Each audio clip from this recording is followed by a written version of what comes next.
Well, we thought we had a beautiful day here, but the rain is starting to fall. I'm here with my friend Christine Wiseman.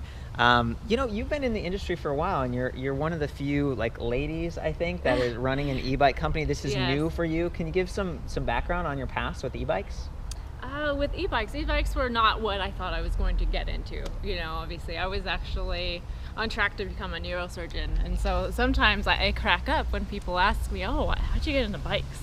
Well, I was going to be working on brains, so I think You were like, now there's a brain inside the bicycle. That's right, But you've been in it for several years and Yes. traveled around. You've gotten Yes. some explore. I've seen you at Interbike, I think, and some of the other places. So Yeah, I've been there quite a few times. I just really enjoy the dealers, the customers who get out there and ride them. Yeah. The people who understand e-bikes. Well, and you've certainly come, and delivered something kind of neat here. And so I'll just jump right in before a hurricane hits. We're we're kind of blowing away here. thankfully these bikes have fenders, so worst comes to worst, we'll see how it goes. We were just weighing this, and what was it, like 54 pounds? It's about 53, yeah. 53?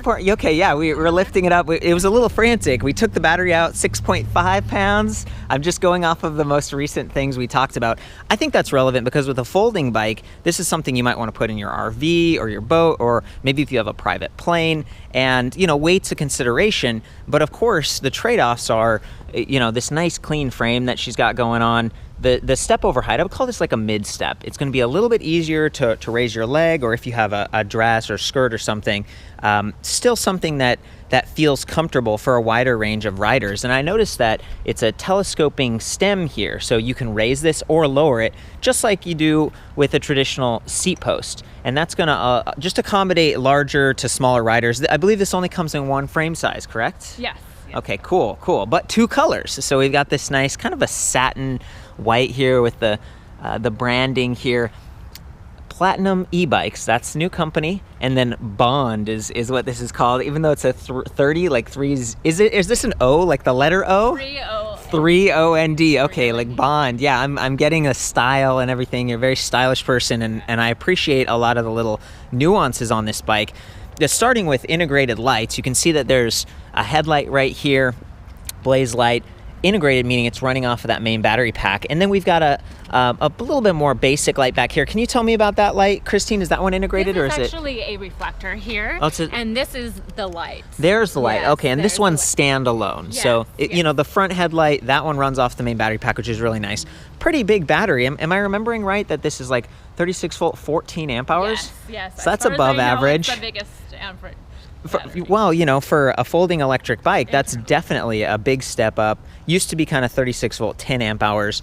Other things that I liked about it, we've got a Zoom suspension fork up front, and of course that takes a little bit of the tension out of your shoulders, your neck, or your wrists. Like, I don't have super sturdy arms, I guess, and I'm riding around, especially on smaller diameter wheels. These tend to be stronger, okay, because they're not as wide and potentially flexy and stuff, and that's great because you've got a rear rack. You could add like a little pannier on the side, or maybe a trunk bag. I like to do that, and if you do that and you're someone shorter and you lower the seat, make sure you don't block that light, or if you do, I think this one's removable, and so you could actually put that on the back of that bag, which would be really, again, safety is something I really care about. I like the white one for that reason. It's a little bit more visible, high visibility.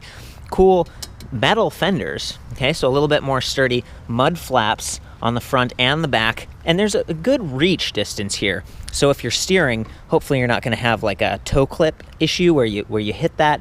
I love that there are reflective sidewalls on these tires. They're kind of a happy medium. These are just sort of like hybrid tires. They're not super duper fat, but they're also not super skinny. And so you end up getting a little bit of cushion and balancing that with efficiency. Quick release on the front wheel. That's one way you can lighten it up. And we already talked about the battery. So 6.5 pounds, you can take that out, make this thing a little bit lighter if you're trying to put it in your car yourself or load it. I really appreciate that. On the rear, we've got standard bolts. It doesn't have quick release. That means you're going to have some tools ready if you want to work on this or change a flat or something like that. Might put some slime in the tires if you're worried about it, if you ride somewhere where it's a little bit more thorns, things like that. Sometimes when we're like going on trips and stuff, you never know what you're going to come into contact with. So it's just like, go prepared, and hence that trunk bag that I was talking about earlier. And in the rear, we have, this is a 7-speed, right? It's the Shimano Nexus. Yes, it is. So you don't have a derailleur like a lot of other folding electric bikes. there's a derailleur hanging down, it can get bumped on curbs, or if you fold it, it can kind of get squished and bent, and then your shifting doesn't work as well. But if you drop the derailleur altogether, you have a single speed bike, it's not as comfortable at high speed or low speed. You have one gear.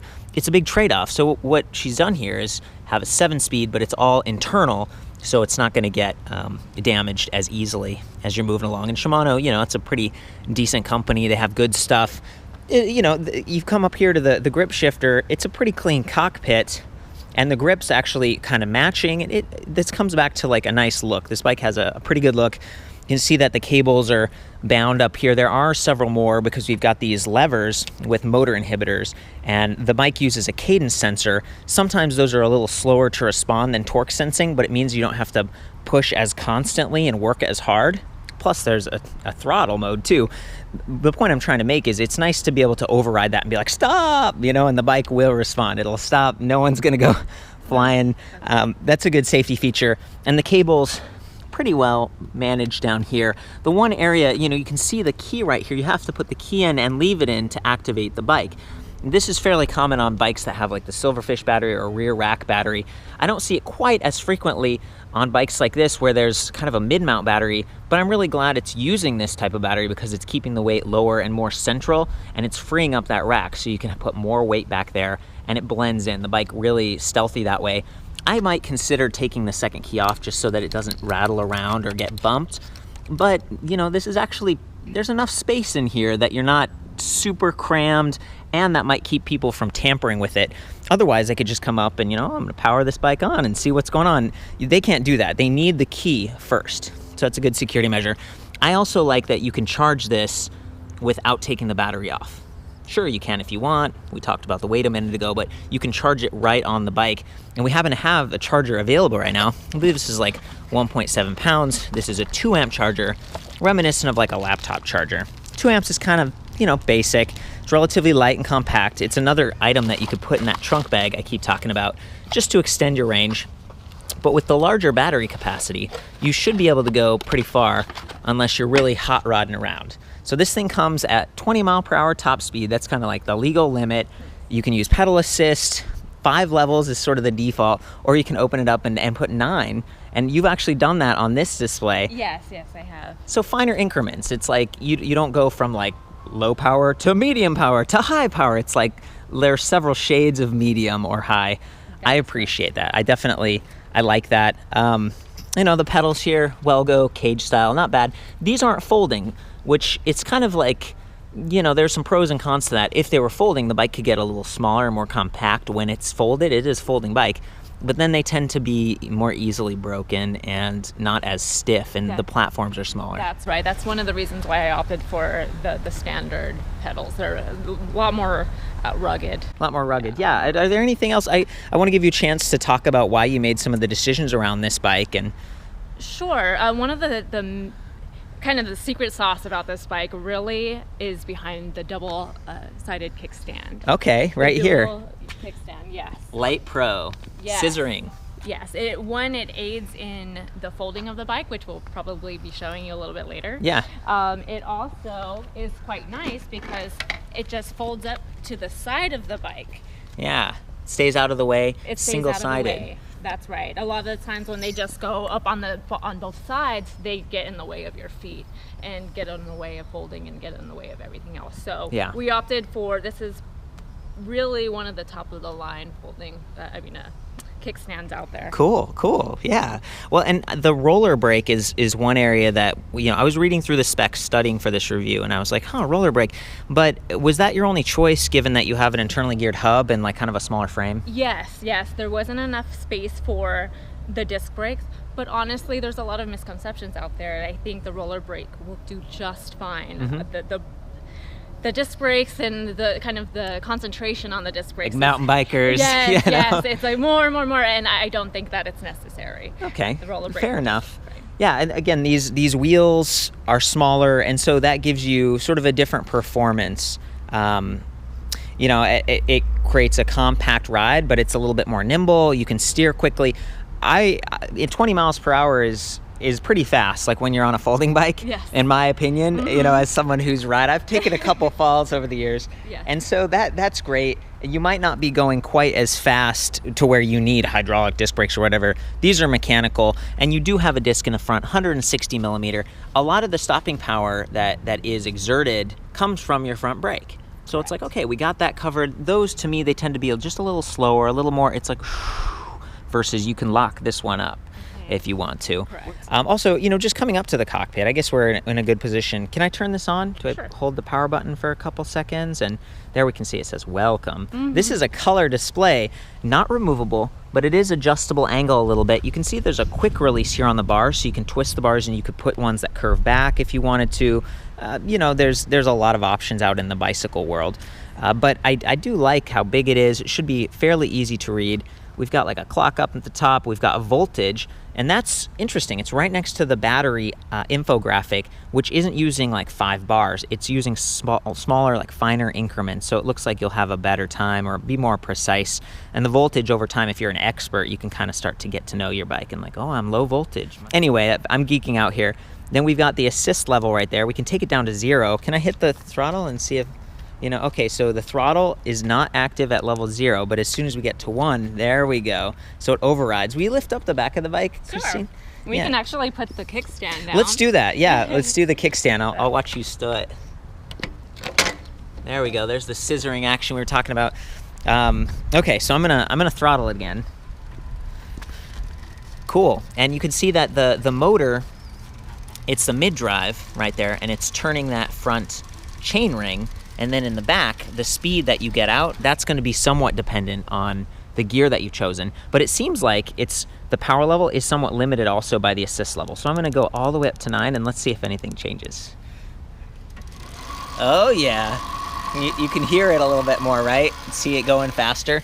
So that's cool. It's like if you're in a lower level of assist and you accidentally bump the throttle, it's not going to take you all the way to 100%. And again, on a smaller bike like this, that might be a good feature. Down at the bottom, we have some trip stats. I can press the power button to go through those. So right now it says trip in kilometers, odometer, range, time, and we're back to trip. But these are 2 of your first ones to come to America, right? It has pretty much no miles on it. No miles. It's like brand new. Yeah, it's brand new. Breaking it in. Okay, let's see. Okay, so max speed right there, and then average speed. Those were the additional menus I was talking about earlier. So kind of cool. Yeah, and I see like a little rubber plug at the bottom. It's got a USB port, yes. like 5-volt USB. So, you know, some people put Christmas lights on their bikes and, you know, little speakers, or you can put your phone here and use it as GPS. It's nice to have that. Speaking of phones, actually, the first shipment of bicycles that go out, we will also be including a cell phone holder. Oh, cool. What does that look like? Is it like a... I can show you that a little bit later. It goes right here, and it can span to this big. If you wanted to put a tablet on there, you could do that. I have a pretty fat phone. I use this thing for everything, so you can imagine mounting that up there. I do like how clean the cockpit is just straight away. And here's the other one. So we were talking about colors before. We've got black, and this could be a potential like his and her setup. I like that. I think we mentioned the price before, $21.99. Yeah. So this is more expensive than some of the other folding electric bikes, but you're getting a higher capacity battery, you're getting the lights, and you're getting that internally geared hub, which could be, you know, and frankly, there aren't too many folding e-bikes with the mid-drive yet. That's correct. Right? So yeah, this is pretty neat to see. And the bike's fairly balanced. You can see there's sort of like a handle here that once you fold it, works pretty well to kind of lug the bike around. Sometimes you can even tip it and kind of drag it along. One of the good things about the bike is that there are, if it's in the proper position, it doesn't hit anything. There's no middle on middle. This is a good. We should unfold it. Like this is the perfect opportunity to do that. Should we do this one or that one? We can do this one. Why not? This one. Okay, sweet. So what I like to do first is fold the handlebar. You can do it. That's a locking pin.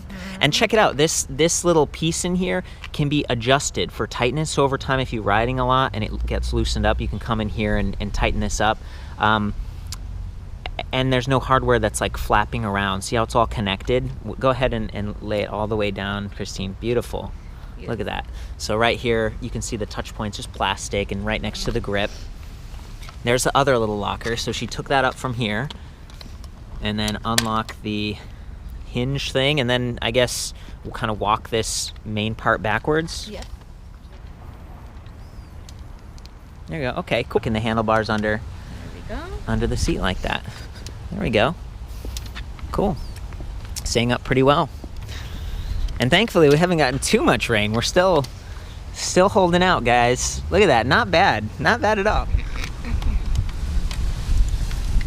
Try to pull these wires back a little bit for you. There we go. Okay, and that pin comes out, and then we just pull it out. Slide it out. Look at that. Love it. Love it. This is great. There's the keyhole. You get a little bit of a view on it now that we're holding it up in the light. And you can see it says push, and that's kind of how you unlock it, and then turn it all the way. It says ignition, and that gets it started. So here we go. And you were saying it has Samsung cells, yeah. 36 volt, 14 amp hours. In the interest of staying semi-dry, I can pop this one back in. Do you mind if I go out and ride the white one for a minute? Absolutely. Well, guys, sure enough, the rain started coming down. We were getting soaked out there. You can see the bike here. People ask sometimes, how waterproof are these? You don't want to drive this like underwater by any means. You know, keep the motor from getting submerged, but they tend to be really water resistant. And the connectors in here, they look like maybe the pull connectors and stuff, but they're protected by this wrap. So just make sure that when you're folding it, these don't get pulled on too much, or they could start to, you know, come apart a little bit and water could leak in. Here's a close-up of the suspension fork. So it's a zoom fork, a little bit more basic. It does have a lockout, which is kind of nice if you're on smooth surfaces and you don't need the bouncing there. You know, it's a little bit, you can feel it going up and down. And I believe this is maybe like a preload adjustment. I think I'm gonna hop on this thing and just ride it around now. So we're getting the console booted up. Welcome. Maybe you can see it a little bit better now than before. Got assist and stuff. I like the little graphic. Okay, I like to take it all the way up. It's a little slick out there. Be careful not to slide around if you're someone who's riding in the wet. Hope I haven't jinxed myself. I'm super thankful for those fenders so I can keep myself clean. Whoop. And you can see the back spokes here. I believe these are 13 gauge, a little bit stronger. So, yeah, I think you were saying the max weight on this is like 300 pounds, right? Yeah, it's pretty good. Okay, wet seat. You and me. Okay, and there's a little bit of a chainring guard, like plastic there, so that my pants should slough over it. Yeah, feeling good. Interesting, okay. You know, it's up to, it was like 25 kilometers per hour right there, and that's because I'm not in the highest gear. So being a mid-drive, it's like riding a manual car. You have to shift gears to go faster. Okay, so now I'm up the higher gear, get a little bit more speed. Definitely keeping me dry.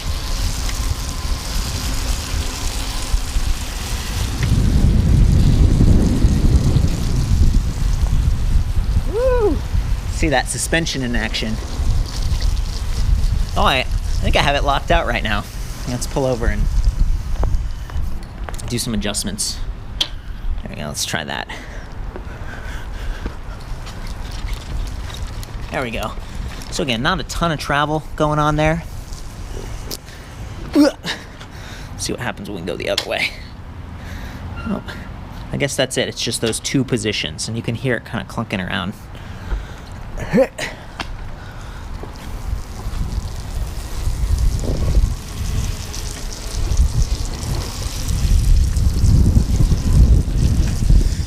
Pretty responsive.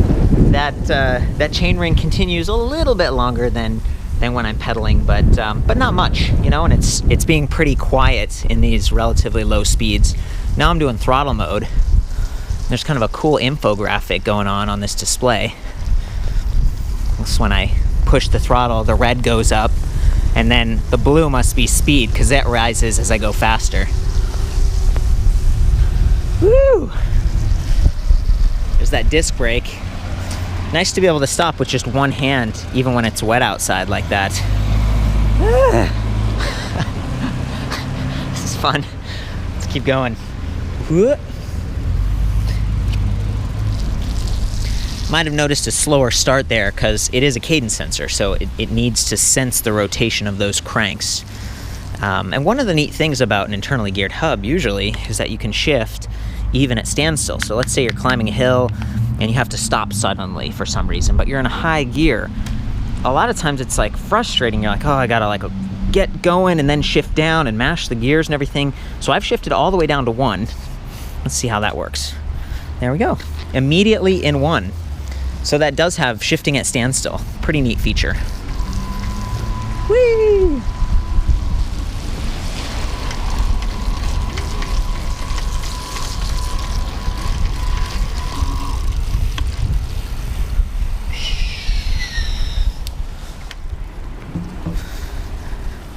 Now I'm using the band brake. Yeah, it does work fairly well. Woo! I made it! Yeah. Okay, so now that it's a little bit darker, we're in an overhang trying to stay dry. Christine and I were tinkering with the display, and I was commenting on the voltage readout, and you said actually you can change that to percentage, and we switched it to miles per hour because it was in kilometers per hour by default. Can you just walk through a few of these settings? Yeah, absolutely. The great thing about this color LCD screen is that it's pretty programmable. You can do a lot of different things with it. To get to the menu settings, you double click the power button. Cool. This is where you would change from kilometers to miles per hour. So that's imperial here. You can change the brightness of the screen. Auto off. That's cool. To save yourself some battery life. Digital scenes. Battery indicator. So this is where you can change it. Mm-hmm. Let's do that. Let's Voltage get to percentage. Yes. So that's nice. Yeah, we switched that. So we're basically changing most of the things. So when we come back out, we'll That's right. see how that looks. You Clock. can change the Set the clock clock. here, of course. Oh, sweet. It's 2016 according to this. It was made like late last year, maybe. And this is the great setting. You actually can set a password on the screen so that no one can access it unless you put your whatever you want your password to be. Huh, that's cool. Back to the key thing. Like that's one level of security, and then the second would be a password. That's cool. Yes. Wheel. So we want to turn that to 20 inches. Is this it? Are we out now? Yeah, we just got out. Look at how much brighter this is. This display. Before it was black. Now it's like white with, and there's the percentage. Mm-hmm. This is so cool. Clock. You can actually change it to. Whoa! How did you do that? Oh, you held. Sorry. Go ahead. Yeah, you can change it to a backlit screen. It's better for your eyes when you're writing in the dark. You just hold the plus button here. And that activated the light too. Can you do that again real quick? Yeah. So she held the up key. Sweet. Yeah, I think we were rushing so much because it was starting to rain. I'm really glad we found this little spot here. Do you mind if I take it out again? Of course. Ride it again? Okay, cool. Here we go. One more ride. There we go. Bouncing around. The saddle's dry now. There we go. Oh boy. Okay. Oh, it's still raining. Let's arrow up all the way to level 9. And again, that can be lowered, so you only have 5 levels. And there's less button pressing going on. So yeah, just hit almost 20 miles per hour.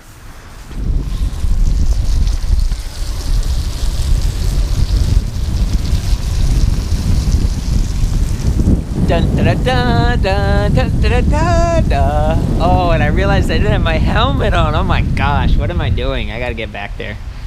And I just pulled the brake lever, and the motor is not responding, and so that's perfect. That's that motor inhibitor I was talking about before.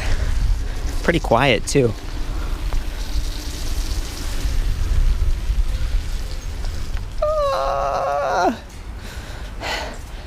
Okay guys, we are packing up, getting ready to go. Wanted to break down the folding one more time because maybe less of a rush. Go ahead and start, Christine. You got the mid frame.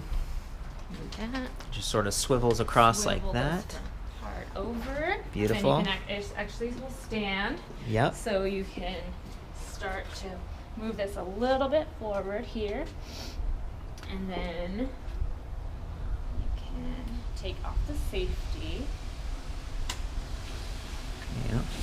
And it folds across, and that kind of keeps it folded. Just like that, yes. Yeah, it's so earlier I was making this big fuss about there's no like magnet or whatever, but the way that handlebar goes down.